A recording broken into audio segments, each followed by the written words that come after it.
नमस्कार, देश प्रदेश के इस खास शो में आपका बहुत बहुत स्वागत है। मैं हूं आपके साथ जया कौशिक त्रिवेदी। सबसे पहले बात करते हैं उत्तर प्रदेश की। सुप्रीम कोर्ट ने कल यूपी में 69,000 प्राइमरी शिक्षकों की भर्ती का रास्ता साफ कर दिया है। कोर्ट ने शिक्षा मित्रों के कट ऑफ प्रतिशत को कम करने की मांग को ठुकरा दिया है, लेकिन शिक्षकों की अगली भर्ती में उन्हें दोबारा से शामिल होने की इजाजत दे दी है। यूपी सरकार ने कहा है कि इस फैसले से बच्चों को ज्यादा काबिल शिक्षकों से पढ़ने का मौका मिलेगा। इस तरह 2018 से चल रहा भर्ती विवाद आखिरकार खत्म हो गया है। नामालूम कितने सालों से शिक्षा मित्र मुस्तकिल नौकरी के लिए लखनऊ की सड़कों पर आंदोलन करते रहे। नारेबाजी, धरना, प्रदर्शन चलता रहा। बेशुमार बार वे विधानसभा घेरते पुलिस की लाठियों का शिकार हुए। सड़क से सुप्रीम कोर्ट तक लड़े। आज कोर्ट ने 69,000 शिक्षकों की भर्ती में 40 से 45% कट ऑफ रखने की उनकी मांग खारिज कर दी। इस तरह भर्ती पे लगी रोक हट गई। बात एक जनरल, एक कॉमन सेंस की थी कि कट ऑफ कितना होना चाहिए। 40-45 के कट ऑफ पे 3,20,000 में से 3 लाख लोग पास होकर हो जाते, तो उसका कोई मतलब ही नहीं था उस कट ऑफ का। हाईकोर्ट ने हमारी इसी बात को माना। यूपी में 2.5 करोड़ से ज्यादा बच्चे सिर्फ प्राइमरी कक्षाओं में पढ़ते हैं। राज्य में शिक्षा की क्वालिटी को लेकर हमेशा सवाल उठते रहते हैं। कट ऑफ बढ़ाने के पीछे राज्य सरकार का तर्क ये था कि इससे शिक्षा के स्तर में बढ़ोतरी होगी। इस फैसले का दूरगामी परिणाम होगा।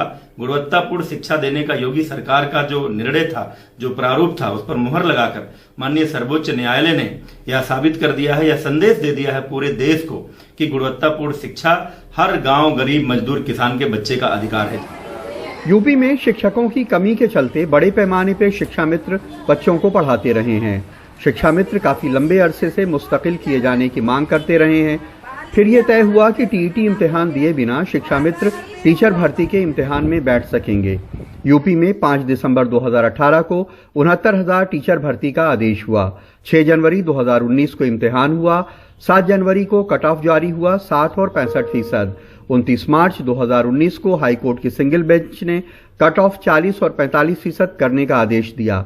6 मई 2020 को हाईकोर्ट की डबल बेंच ने फिर कट ऑफ 60 से 65% रखने के लिए कहा।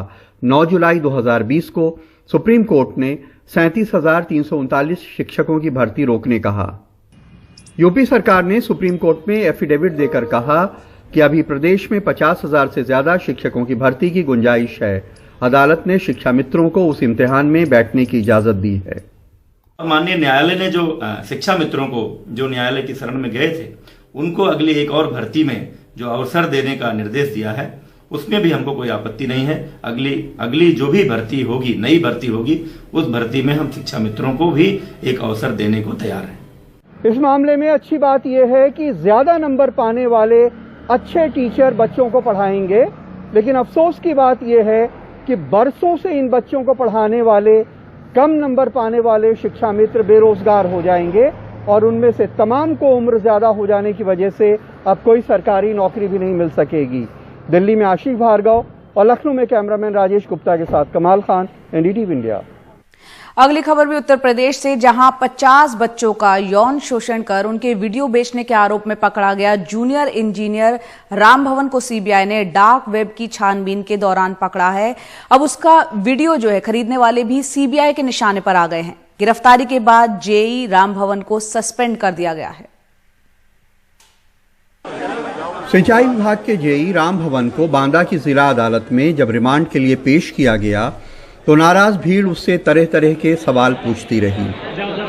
राम भवन जी, कैसे आप बच्चों का बलात्कार करते थे? कितने बच्चों का बलात्कार किया आपने? बलात्कार किया है आपने? कितने बच्चों का बलात्कार किया है? क्यों बलात्कार करते थे जय साहब? विदेश में कहाँ भेजते थे? किन देशों में भेजते थे आप वीडियो बच्चों को बना के? करोड़ों की कमाई कैसे की आपने? कितने करोड़ों की संपत्ति बनाई है इससे आपने? सीबीआई ने बांदा की पॉक्सो अदालत में राम भवन को 5 दिन की पुलिस कस्टडी रिमांड पे लेने की अर्जी दी थी, लेकिन आरोपी के वकील ने अपना पक्ष रखने के लिए 1 दिन की मोहलत मांग ली। रिमांड आज नहीं मिली है और मुलजिम के जो अधिवक्ता है राम भवन के, उन्होंने समय मांगा है। उन्होंने कहा कि हमें अभी पत्रावली पढ़ी नहीं, इसलिए उसमें कल की डेट लगाई। जेई राम भवन की गिरफ्तारी के बाद सीबीआई ने बताया कि आरोपी ने चित्रकूट, बांदा और हमीरपुर में बच्चों का शोषण किया है। उसके शिकार बच्चों की उम्र 5 से 16 साल के बीच है। करीब 10 साल में उसने 50 बच्चों का शोषण किया। शारीरिक शोषण के अलावा उनकी अश्लील फिल्में बनाई, अश्लील वीडियो डार्क वेब और क्लाउड सर्विस से विदेशों में बेची। उसके घर से लैपटॉप, मोबाइल, अश्लील वीडियो और सेक्स टॉयज बरामद हुए।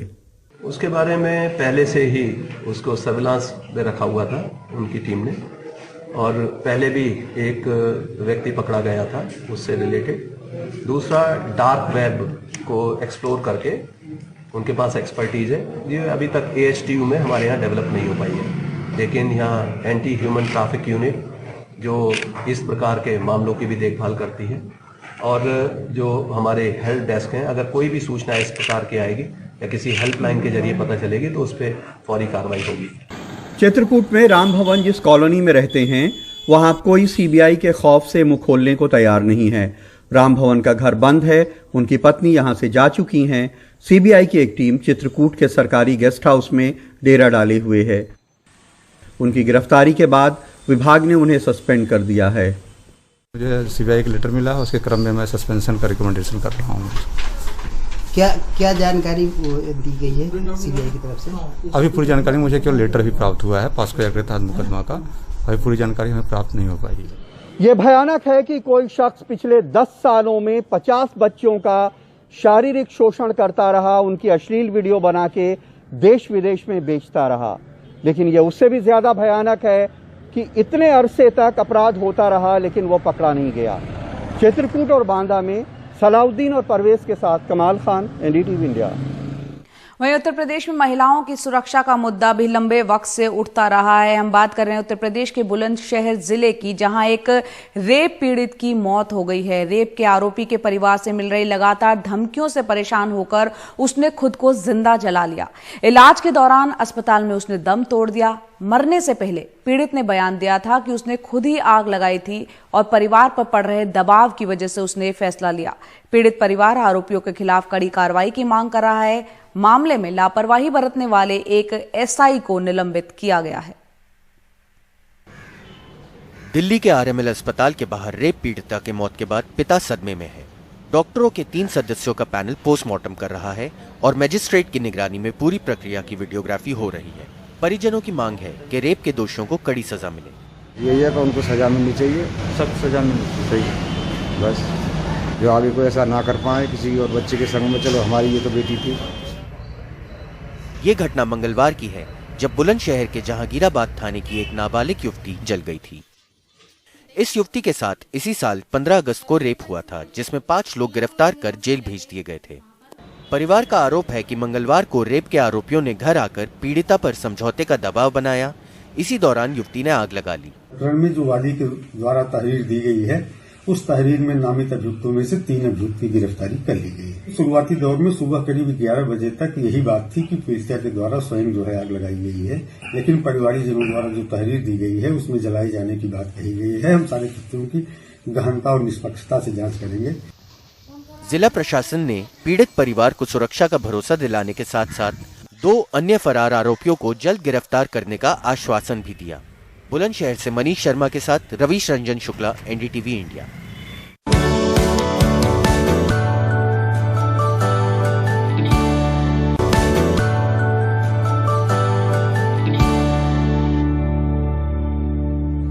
ब्रेक के बाद एक बार फिर आपका स्वागत है। अब बात करते हैं मध्य प्रदेश की, जहां दुर्गा पूजा के दौरान चंदा न देने के कारण 14 आदिवासी परिवारों का गांव वालों ने बहिष्कार कर दिया। पहले गांव में ही विवाद सुलझाने की कोशिश की गई, लेकिन जब हल नहीं निकला तो हफ्तों बाद पीड़ित परिवार ने बालाघाट जिला मुख्यालय पहुंचकर शिकायत दर्ज कराई है। आइए देखते हैं हमारे सहयोगी अनुराग द्वारी की ये रिपोर्ट। बालाघाट जिले के मोते गांव से आदिवासी जिला मुख्यालय आए हैं। आरोप है कि दुर्गा पूजा के लिए गांव के कुछ लोगों ने 201 रुपए का चंदा मांगा, लेकिन कोरोना में आर्थिक स्थिति गड़बड़ हुई तो वो सिर्फ 151 रुपए ही दे पाए। महज 50 रुपए नहीं दे पाने की वजह से गांव के लोगों ने बहिष्कृत कर दिया, हुक्का पानी रोक दिया। गांव से हमारे को पूरे समाज से बंद कर, सार्वजनिक समाज से हमको बंद कर दिया गया। गाय से लेकर डॉक्टर से लेकर दुकान से हमारे को कोई सामग्री नहीं दे रहे हैं। ये कौन लोग है गाँव के? ये सदर अध्यक्ष महोदय। कौन सी समिति के? ये सार्वजनिक। हाँ गाँव। किसी से शिकायत करे थे आप? हाँ जी, हाँ शिकायत की थे। TI साहब थाना में दिए थे, TI साहब को। TI साहब ने उनको बुलाए थे, उनको समझाया भी गया, हमको भी समझाया गया, पर वो लोग हम समझ गए, पर वो लोग समझे नहीं है। सरकार ने पीड़ितों को मामले की जांच का भरोसा दिया है। वो स्थानीय झांकियों का मामला है, नवदुर्गों का।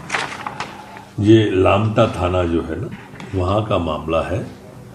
क्योंकि वो स्थानीय मामला झांकी लगाने के ऊपर है। वो आज एसडीओपी को और डीएसपी को, टीआई को वहाँ भेजा है।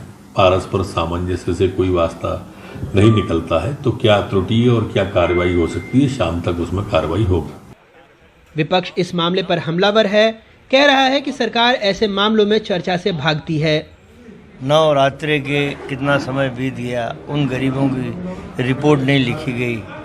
अब हम विधानसभा का सत्र में मांग करते हैं इस तरह के मुद्दों पे, तो ये 7 दिन की विधानसभा तो 2 दिन में ख़त्म कर देते हैं। जनहित के मुद्दों से बहुत दूर ये भाजपा की सरकार है। एनसीआरबी के हाल में आए आंकड़ों के मुताबिक अनुसूचित जनजाति पर सबसे ज्यादा 1867 अपराध मध्य प्रदेश में दर्ज हुए, जिसके बाद 1095 मामले राजस्थान और 388 मामलों के साथ छत्तीसगढ़ तीसरे नंबर पर रहा। कुछ दिनों पहले गुना में एक आदिवासी युवक को बंधुआ मजदूरी के मामले में जिंदा जला दिया गया और अब बालाघाट में 14 आदिवासी परिवार बहिष्कार झेल रहे हैं क्योंकि वो 50 रुपए का चंदा नहीं दे पाए। आदिवासी कल्याण के बड़े बड़े वायदों के बीच एक हकीकत ये है कि मध्य प्रदेश देश के उन राज्यों में शुमार है जहां आदिवासियों के प्रति सबसे ज़्यादा अत्याचार होते हैं। बालाघाट से रुपेश और भोपाल से कैमरा पर्सन रिजवान खान के साथ अनुराग द्वारी, एनडीटीवी इंडिया। देश विदेश में मेरे साथ अभी इतना ही। एनडीटीवी इंडिया पर खबरों का सिलसिला जारी रहेगा। नमस्कार।